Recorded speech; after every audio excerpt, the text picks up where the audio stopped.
Welcome, and for anybody who's watching or listening to us, today I'm speaking to Nay-Lin. And Nay-Lin works for Michael Page Africa, but she is going to introduce herself. And the topic that we're going to be covering today is, have you ever thought about a career in recruitment? So Nay-Lin is going to break it down for us. But before we get into it, Nay-Lin, please introduce yourself. Bumi, thank you very much for having me today.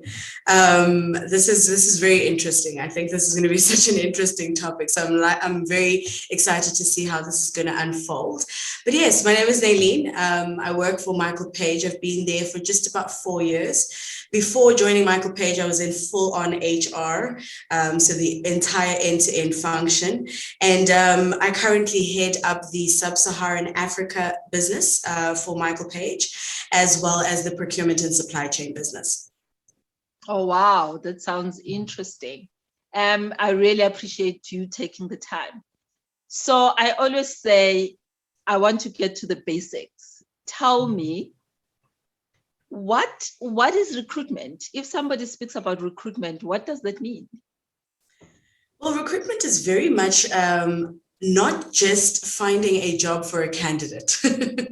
So that's the general thing that, we get a lot. Everyone says that, when you ask people, like, what do recruitment people do? They say, well, they get jobs for people. But I think it's a little bit more than that. So we really fulfill the entire 360-degree recruitment cycle, which entails everything from forming relationships, building relationships with clients, understanding and really getting into their organization, understanding their full-on operations, understanding what they do as a business, partnering with that business to source talent in the market that will essentially contribute towards their overall strategic goals for their organization. So that is, in a nutshell, what recruitment is. It's not just, getting a candidate and saying, hey, candidate, I've got a job for you, but it's really starting by firstly understanding, Mr. Client, do you have any needs? How can we sort of assist you in terms of, in terms of reaching your goals? So it's really business partnering with clients, with various kind of companies. Yeah. So what would a day look like in a recruitment consultant space? I would be lying to you if I gave you a structure, because no day is the same. Like, literally no day is the same. Every single day there's just something new. But I think to give you some sort of ballpark or just a general sort of overview, a lot of our job entails, sales. All right. So I think sales is like the vast majority of our job. So you'll have elements of research when you are, researching, for example, candidates, researching clients, researching industries, getting to become a subject matter expert. And then you'll have the sales element of it. So that's really, the partnering now. So it's going out into the market, finding the companies, finding the clients, finding the need, and then, and also then, selling the roles to candidates as well. So a typical day involves, anything from business development through to sourcing of candidates, through to offer management, which is not as easy as it may sound, and yeah, pretty much the full cycle. Wow. From sales. But now, as you're breaking it down, it seems like there's a lot of skills that you need to have. And I have to say, we usually just, as you said earlier, we usually just say, oh no, they just find jobs for people. And that's how blasé we are about the thing. But now when you're breaking it down to, there's a sales skill that you need to have, there's negotiation skill that you must have, there's business development, like that's hectic when you think about it. Yep. There's also setting a strategy for your business, right? because at the end of the day, we're revenue driven, we have to make a certain amount of revenue, or generate a certain amount of revenue for your business to be profitable. So you've got to have that element as well, in terms of having a strategy about how you're going to go and tackle the market, how you are going to position yourself as, a top recruiter within your space as well. And then going proving that you are that person. So yeah, there's quite a lot that goes into getting a candidate an offer, for example, or filling a position for an organization. Okay, but before we dig deeper into it, let's speak a little bit about you. So before you got into recruitment, or before you started working for Michael Page, what was your experience? Where did you start, and how did you get into it? Well, actually, funny enough, is I actually studied a BCom in economics, and my idea was to go, into sort of an analytical position, or a consulting sort of role. And, after varsity, it was a little bit hard to find or to secure a position. So I essentially, got a contract position within the admin space of a business, and then sort of realized that, they didn't have much from an HR structure perspective. And, studying a BCom, HR is one of the modules that you also have. And I'm very much a people's person. So, I was asked then by my then CEO to sort of just develop an HR strategy for his business. And once I did that, he then gave me the opportunity to just run with it. And that's when I sort of started within the HR sphere, right? So really doing, talent management, recruiting, training and development, reporting, all of that, skills development, everything. And I think after about 4.5 years of doing that, I kind of realized that I'm not really into the reporting and the back end admin sort of role. Because of my personality, I'm not really a computer person. Like, I can't sit behind my desk and just type the whole day, or just analyze reports, or just read data. Like, that's not me. Do research is not me. I am the type of person who wants to always be in people's faces, And I then realized that there were two parts of HR that sort of offered me that opportunity, and that's either training and development, or I go into recruitment. And I was really looking for more of the training and development side, because I also really like the education side of it. Until Michael Page then headhunted me and said, hey, we've got this opportunity. And I promise you, they sold me over the phone in like literally 10 minutes. And I'm like, well, let's give this a go. The only thing is that I never expected it to be a sales role, Again, coming from internal HR, I am finding candidates. So that's where, the whole theory about, agencies just find candidates jobs. From an internal HR perspective, I find a candidate and I bring them into my organization. That's what I thought recruitment was. And then, sort of get the shock of your life that now you have to do business development. You have to call people you've never called in your life and tell them why they should use you. So that's pretty much how I got into recruitment from an agency perspective. Was it something I thought of? No, at all. Was it something I was actually exposed to? No. I never actually knew about the world of agency recruitment. It dawned on me when Michael Page actually reached out to me. Because in my previous organization, we did all our recruitment internally. So, yeah. So if you break it down for somebody who doesn't know, so if you're doing it internally and when you're doing it from an agency space, what are the glaring differences? So from an internal perspective, there is no sales. Right. So internally, in HR, you are dealing with the different business unit heads, for example, and they are coming to you and basically saying, Nay-Lin, listen, I have a need. So, for example, in a management consulting firm, I have a need for a senior associate partner to join our business and head up this business unit. So please go and find that. So then the internal person will then put up an advert on all the job boards and essentially start the screening process, go through the interviewing process until they get to a point where they find a candidate. From an agency perspective, now it's finding the job on the job portal, for example, or the relevant network that you have.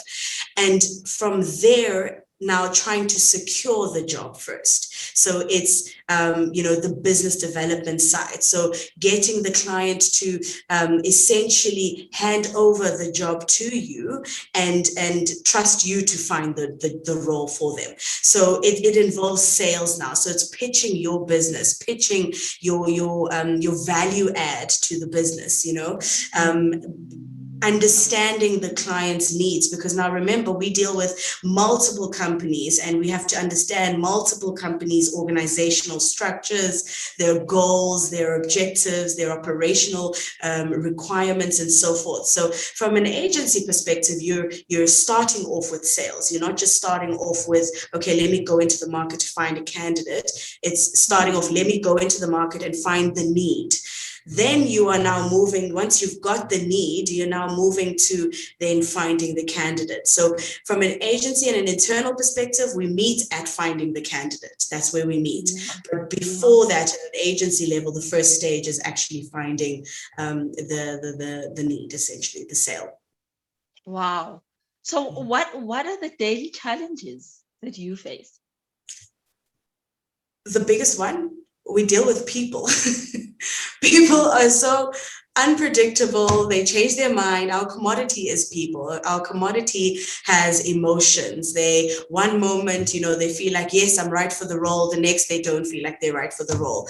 Or one moment, a client is saying, this is what we are looking for. So I always say that, you get some clients who sort of have a little bit of a niche requirement, and sometimes it can be very hybrid. So it's like, they want a big city on a township budget, and it's this is how I like to sort of describe it. So that can be a challenge, finding the best and perfect candidate with a very tight budget, finding a skill set in the market that can be very rare, or it's not very developed in South Africa, for example, in the South African context, or even in the African context. Dealing with a candidate that one moment, they are very excited for the role, and then the next they decline your offer because they've got a counter offer. The rejections in the beginning as well. Some clients feel that, they've got a strong enough internal recruitment company, a recruitment team, or, there's a lot of challenges. I think in recruitment, one thing that you really have to have is resilience, because you will face a challenge every single day at every single point of this 360-degree cycle. Wow. But the learning seems like it's quite exciting, because that's I think most people, and I'm going to keep using your words, they don't think of it as just recruiting people. Like, what could be difficult with just recruiting people? And where's the thought process behind it? Yeah, and that element that says you must get the client first. You need a particular company to choose your agency to use. And that is that sales business development process that you're talking about. And then the move of then saying, okay, now we are giving you the roles that we have. Now you have to go out and find us the right people. Exactly. I mean, a lot of people don't see that there's any thought process behind this entire, this entire model that we essentially focus on. So yeah, it's quite challenging, but I think it also keeps us on our toes, and that's why we really like it. That's why we stay for long. Yeah. Yeah, because I think the skills, there is like a relationship skill that you must have between yourself and your client. There's the negotiation skill that you need to have between you negotiating with the client and on the other side, you negotiating with the candidate. And the go in between it becomes a very interesting dilemma, if you want to call it that. And managing expectations is another one. Wow. Yeah. True. Wow. That one you have to really be a master of, because people change. Yeah, no, I can get that. And the more I'm talking to you, the more it's actually, I'm applying my mind to it. But we've spoken about challenges, but what keeps you going? What are the exciting parts? You know what? It's a very rewarding business. It's a very rewarding career to be in. And when I say rewarding, I'm talking about it in the holistic picture. So from a financial perspective, it's rewarding. From a job satisfaction perspective, it's also rewarding. I mean, the greater, how I always view things is that the greater the challenge, the greater the reward. So we're constantly being challenged and constantly being rewarded. I think what really keeps me is just my really honestly is a passion for people and just changing lives. And Michael Page, one of the things that really resonated with me and took me into this role, and one of the things that made me buy into the organization is their passion for changing lives.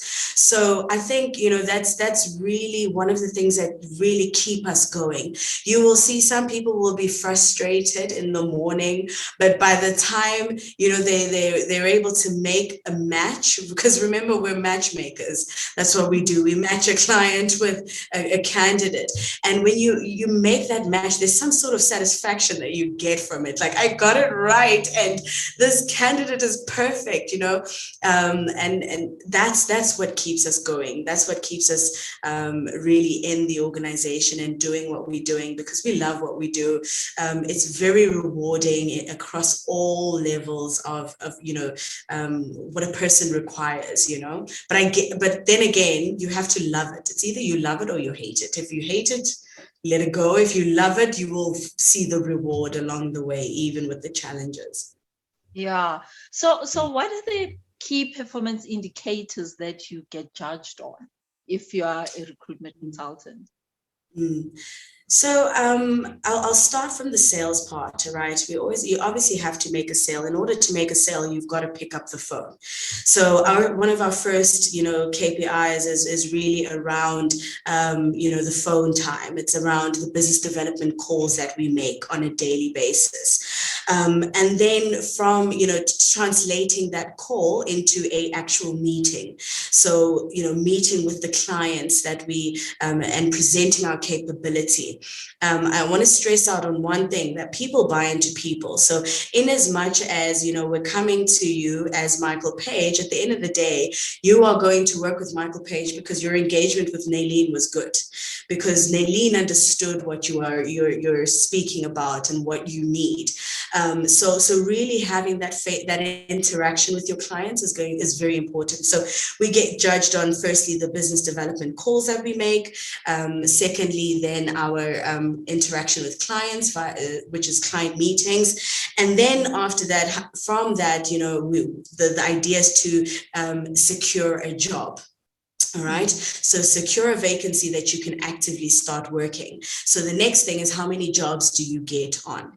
And then from there, it's now moving into the candidate side, where it's now meeting with candidates. All right. So one thing that I really love about our business is that we're so centralized around our engagement. So the relationship element is very important. We meet with our clients, we meet with our candidates alike. So candidate meetings is another thing that we are target, or that's a key performance indicator for us. And then once we've done that, we then shortlist the candidates. So we go through a very long, lengthy a lengthy long list. We shortlist our candidates, and those are the candidates that we send to the jobs, the vacancies. So the fifth indicator will then be around, how many profiles we're able to match to the job. All right. From there, the ultimate goal is to get the candidates and the clients to meet. And that is through the interview process. So now we then get the sixth element is that we now need to have client interaction going. So client and candidate interaction going. So that's another element. And then from there, we also look at from a revenue perspective as well. So now how many of these client interactions are you converting into actual offers is the next stage. So that's pretty much the cycle that we follow and what we are, I'd like to say, sort of the building blocks to making a sale, or the building blocks to really closing an offer, essentially. Yeah. And basically then, as the recruitment consultant, do you get paid on commission of what you've closed, or is the standard basic salary? How does it work? Yeah, so our remuneration sort of structure is that we receive a basic salary inclusive of your benefits, medical aid, pension, and so forth. And then we work on a quarterly bonus target, right? So pretty much what happens is in a lot of the agency environment is where you work on a commission basis, and only when the client pays, or if the client pays, if the candidate starts, and so forth. But how we sort of structure it is really around, we give you a 3-month period to generate a certain amount of revenue. And according to your experience in the business, according to your level in the business, the target is different, okay? So you've got 3 months, you've got a period of 3 months to generate that revenue. And then you get a percentage of that in a bonus payout, of which will be paid out in the first month of the next quarter, essentially. And what that does is it allows us to really focus on the quality side. We often find that, because we're not stressed about making a certain target right now this month, we're able to focus on delivering quality. And I think that's really how the thought process behind how we've structured our remuneration and rewards. Oh, okay. And what you're describing is it's not general practice within the recruitment space. No, so I've come across a lot of other different models which really involve around the monthly commission structures. There are a few, or one or two, I think, other agencies that also do that in terms of the quarterly bonus structure. But, the vast majority in the sales environment as a whole. So I'm not just speaking about from a recruitment perspective, but in a sales environment as a whole, generally it's monthly, it's monthly commission that you're earning. Yeah. So if somebody wants to be in recruitment, what does the career path look like? It does differ from company to company. So I'm going to specifically speak about Michael Page. We've got very set and strict set and clear guidelines in terms of promotion criteria, in terms of what you have to achieve to move on to the next level. So generally we start off, we've got 2 levels that we start off in. So if you've got absolutely no experience, fresh out of university, for example, you would start off as an associate consultant level, and from there be able to move to consultant, senior consultant, and then from there managing consultant, manager, senior manager, and director. But you can also choose to not manage people. So this is the path for managing people. The other path for not managing people would be associate consultant, senior consultant. Then you go to business manager level. Business manager, then you go to senior business manager level, principal, and then senior principal. And that's really where you take the key account manager route. Okay. So it does have a more of a sales alignment more than anything. It does. It really does. And that's what a lot of people don't know. Yeah, I think that's the fascinating part. That's what a lot of people don't know. Yeah. But anyway, that's why we have these conversations for us to share the information and for people to get to understand what the possibilities are. Yeah. So if you really want to make it, be that person that becomes the top recruiter, what do you need to do? You've got to know your market. What I love about working in Michael Page is that we are very specialized in our roles. So, for example, I joined Michael Page in the procurement and supply chain team, and as at towards the end of last year, took over the Sub-Saharan Africa market, and from the time I joined Michael Page up until even now, I speak and I breathe and I live and I eat procurement and supply chain. So if anyone is to come to me and ask me, how do we move this good from point A to point Z, I can tell you the entire value chain. I can tell you the entire process. So, I think that's one thing that, clients really appreciate, because they come to Michael Page for a specific level of service. They come to us for a specific niche sort of recruitment need that they have, that they've exhausted their markets and they cannot find this, or it's a very specific role. And having that that sector understanding, or that subject matter expert sort of view, really can position you to make it, to be at the top of your league, so the first thing is really just being a subject matter expert, understanding your market, understanding the key players, understanding the candidate pool that's available within that space, and then second to that is just being passionate about what you do, because you can be kicked down a lot, eh?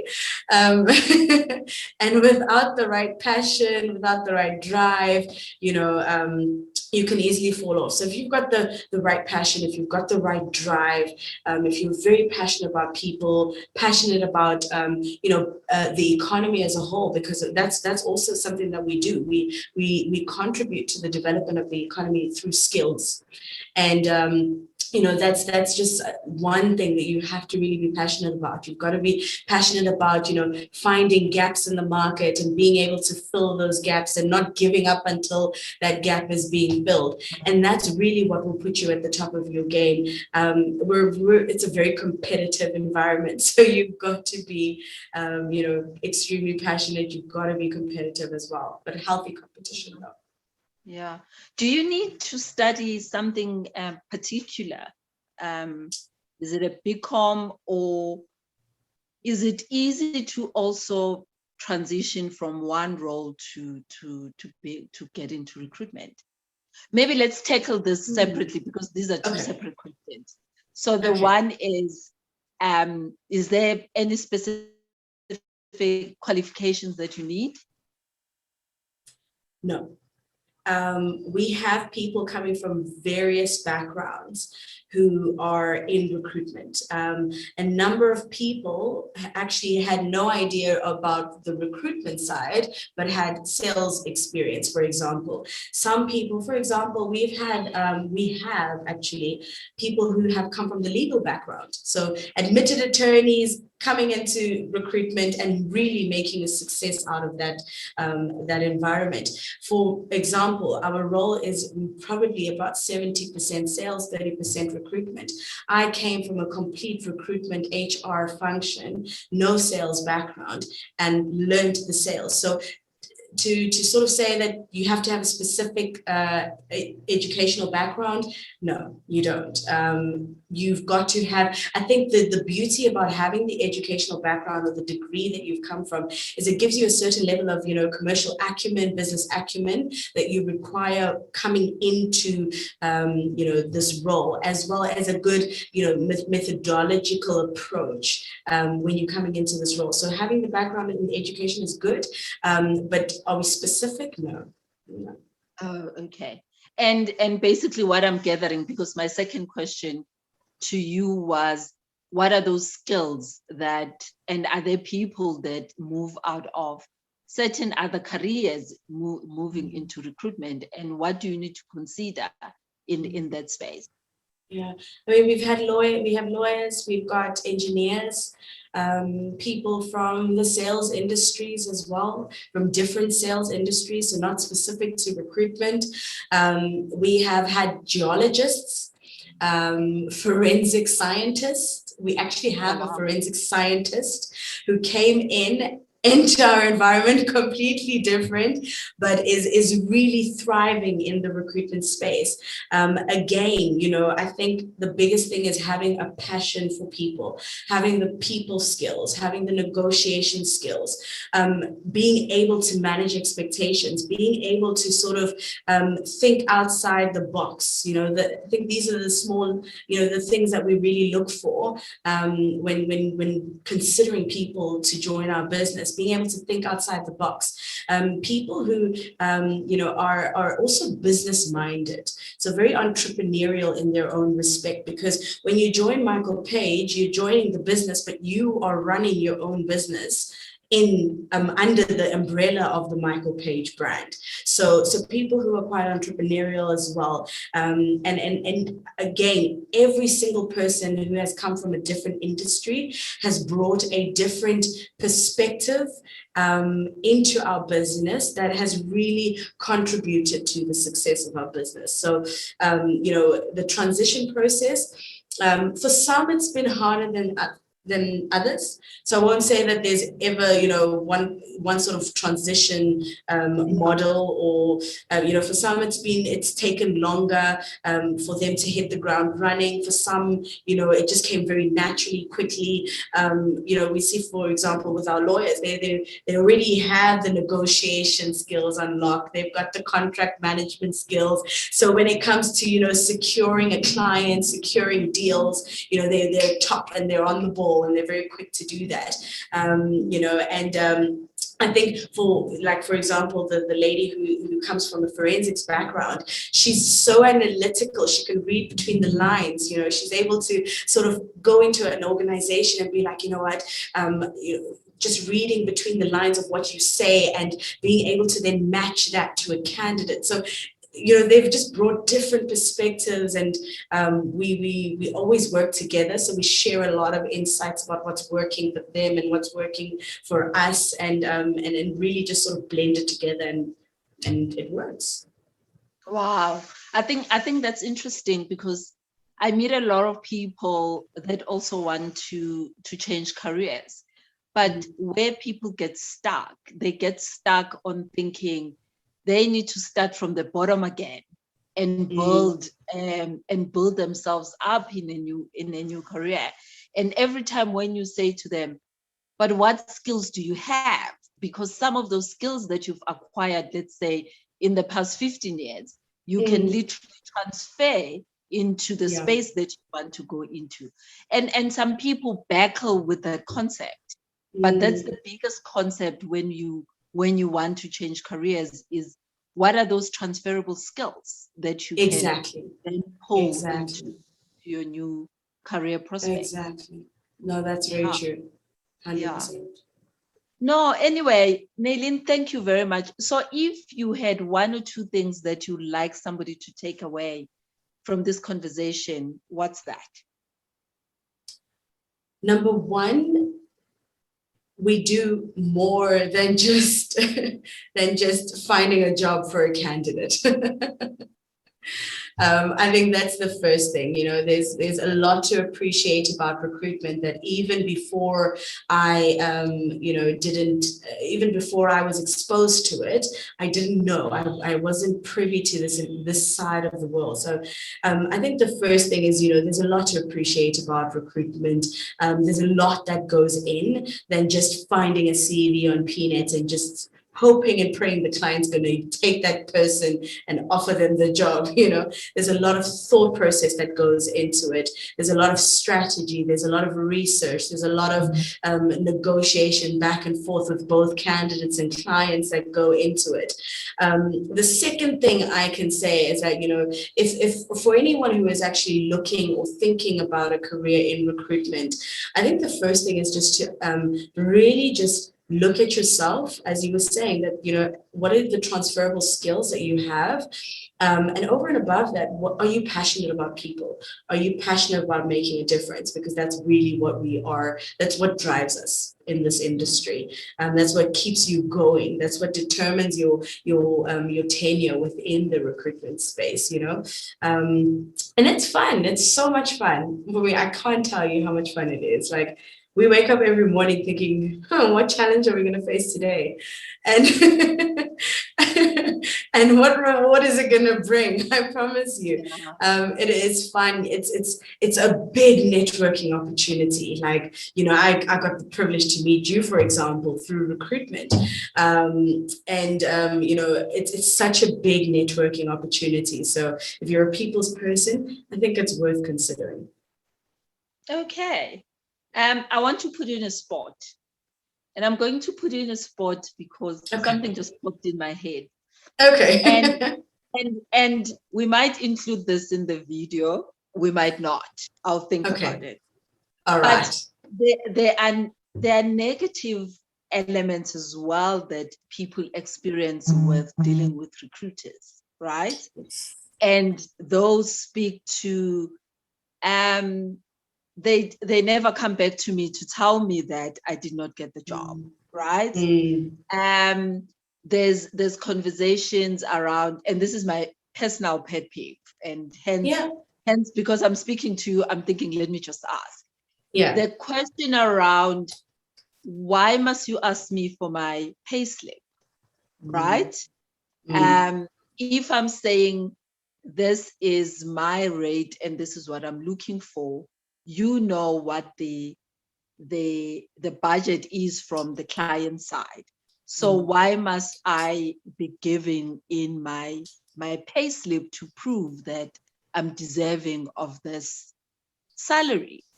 So those type of things, if you can answer me those things, that would be highly appreciated. All right, so I'm going to start with the general one, which is that recruiters don't get back to us, HR never gets back to us, we never hear from them.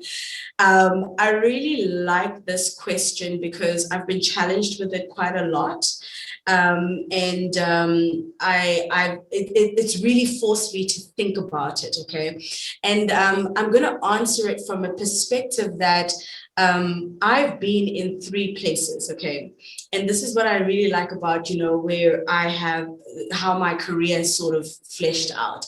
Now, the first place is that I've been from an internal HR perspective, okay? So I understand the pressure, I understand, the requirements, I understand, the demand from an internal HR perspective, okay?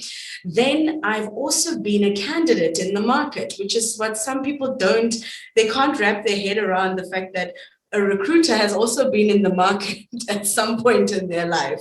So I also have that, that understanding of what it's like to be a candidate in the market, okay? And not hearing back and not hearing the feedback or getting the feedback that you want.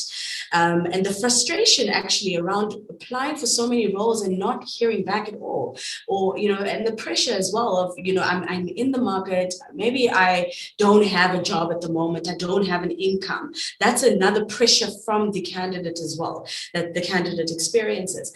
And then I've also got the understanding of what it is now being the middleman between the internal and the candidate, and being the person in the middle here, who is the recruiter.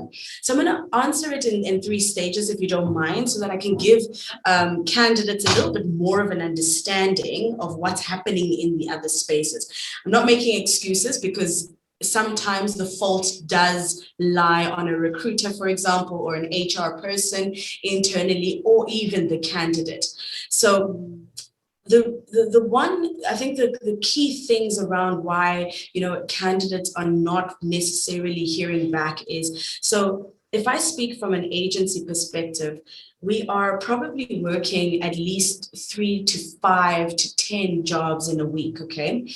And we have, especially with micropage, we're quite strict on screening every single application that comes through, because you never know, if your candidate or your placement is actually in those applications. So if we think about one job, for example, prior to COVID, we probably get about 450 applications to one role.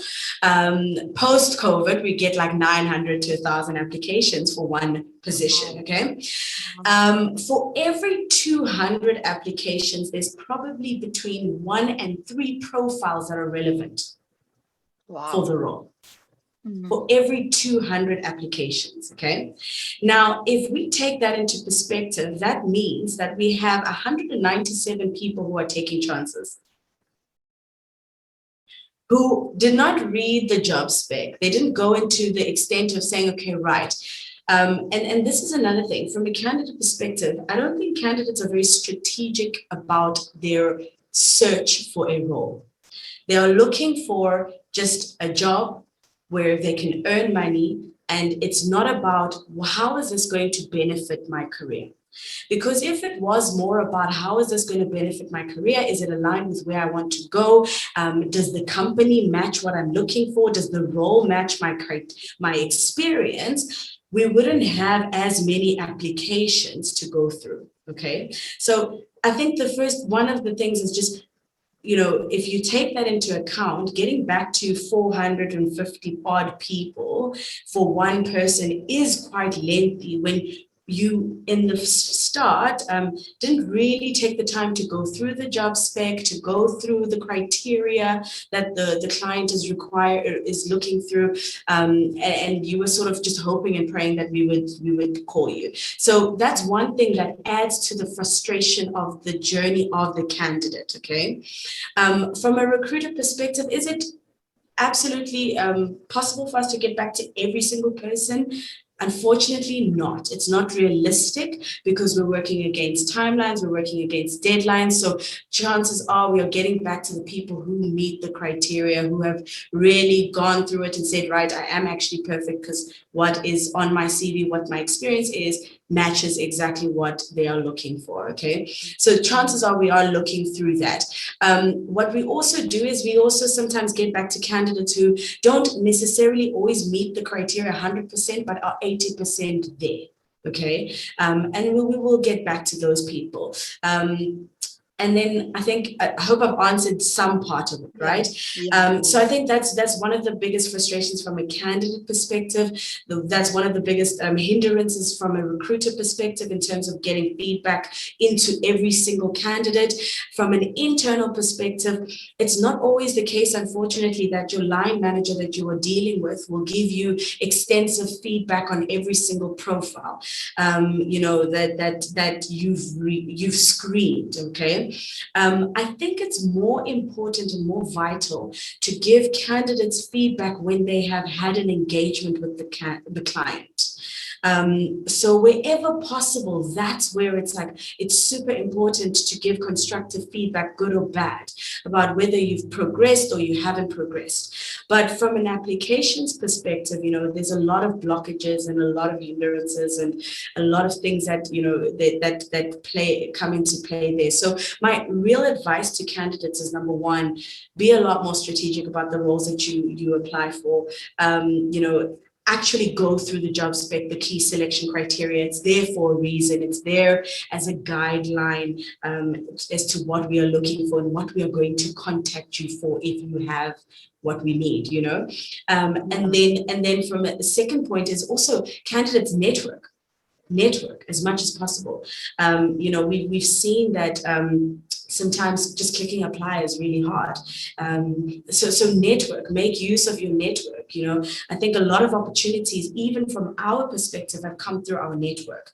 So that would relieve you of the pressure and the stress of not hearing back, and not feeling like you're not getting the hit rates or whatever the case may be. Network, start speaking to people in the organization, get in touch with whoever you can, because that increases your rate of actually having a conversation and getting in front of the job or the person that you are looking at speaking to.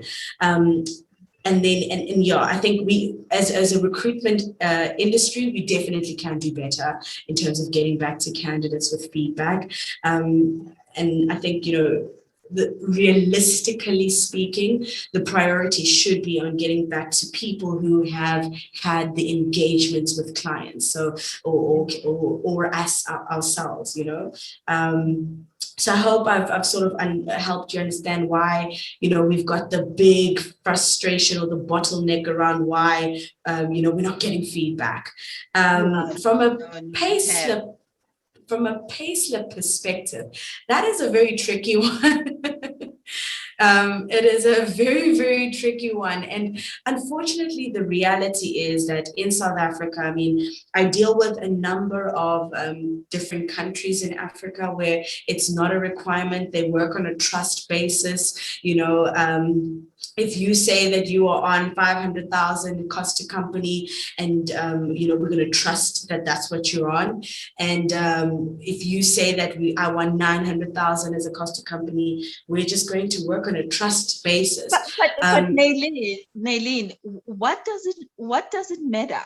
So let's say you've got a budget of your budget for the role is 800,000 or whatever the number is. Yeah. And I've applied, you've interviewed me, I've gone through the process. You believe I can do the role.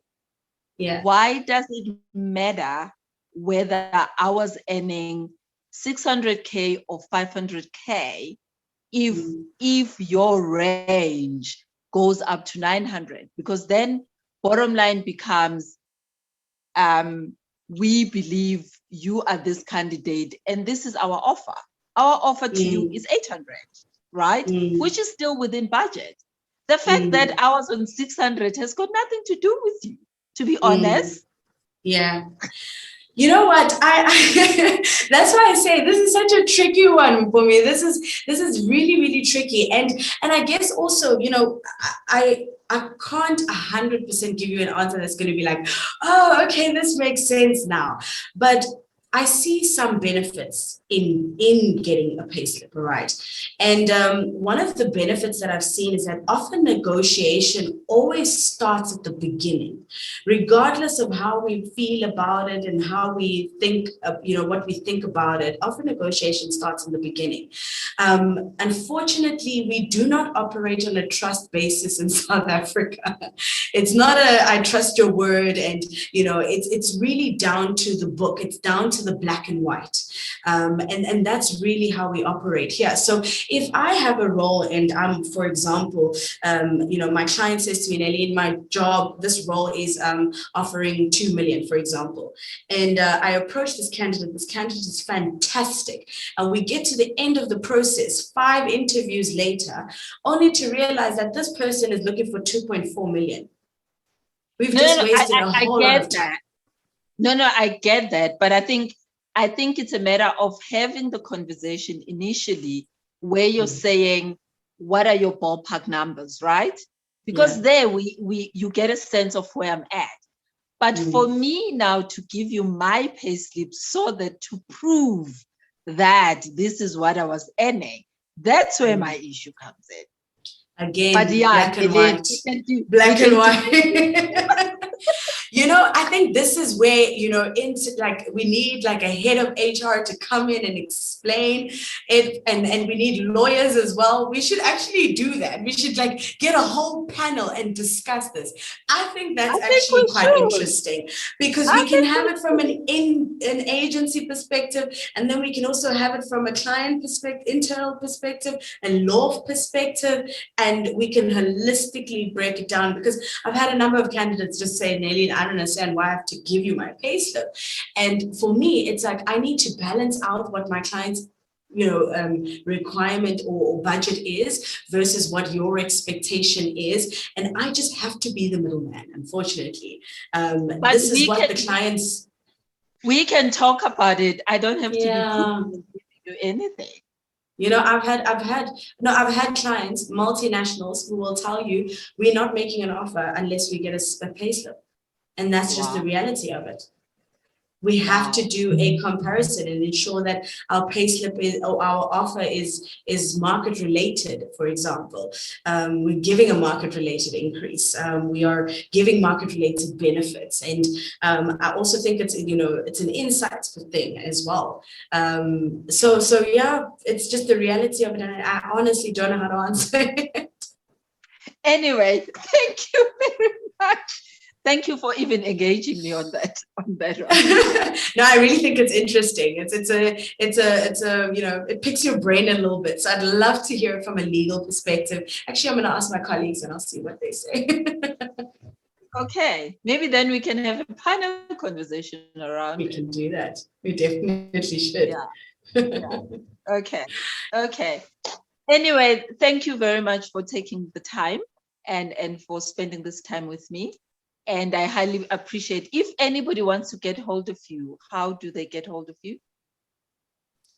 Definitely through my email address. That would be the first preference. So it's my name, surname, without all one word, without a hyphen, no punctuation marks, at michaelpage.co.za. If you're looking for a job, so remember, I'm very neat, or we're split into disciplines. So I think if you're looking for a job, from a candidate perspective, best to look at our website, which is www.michaelpageafrica.com. We advertise all our positions, or as much as the positions that we have, on our website. So you've got access to, or knowledge about what we have, what we're working on at the moment. If you want, you can get hold of us through our landline, which is 011-303-8300 as well. Okay. Thank you very much. And thanks for spending the time with us. So for anybody that's hearing us or watching, please follow us, like, and share. And I hope you really found this quite interesting. Thank you, Nay-Lin, and thank you for me. Thank you so much for having me. It's been such a pleasure. We should definitely do this again.